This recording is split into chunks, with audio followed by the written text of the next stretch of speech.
Welcome to the Slop Temple. We pray this video helps. In this video, I will explain how to store Kothimeera. First, carefully sort through your fresh cilantro, removing any yellowed or damaged leaves and thick stems. Next, trim about 1/4 of an inch from the very bottom of the stems. This helps the cilantro absorb water better later. It's crucial not to wash the cilantro yet, as moisture can lead to quicker spoilage. Keep it dry for now. Now that your cilantro is sorted, it's time to wash it. Rinse the bunches thoroughly under cool running water, making sure to remove any dirt or debris.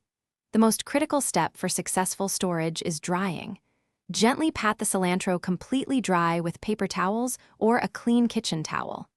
Any remaining moisture will cause it to spoil much faster, so be very meticulous here. For optimal storage, place the completely dry cilantro upright in a glass jar. Add about 1 inch of fresh water to the bottom of the jar, ensuring only the stems are submerged. Loosely cover the top of the jar with a plastic bag or cling film. This creates a mini greenhouse effect, maintaining humidity.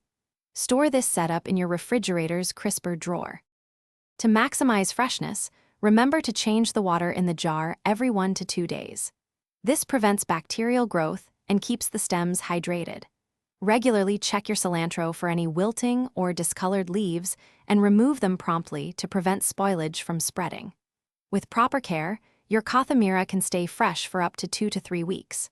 Remember to check the description below for a link to the Kindle Paperwhite and other great deals. Thanks for watching. Consider subscribing if we helped you.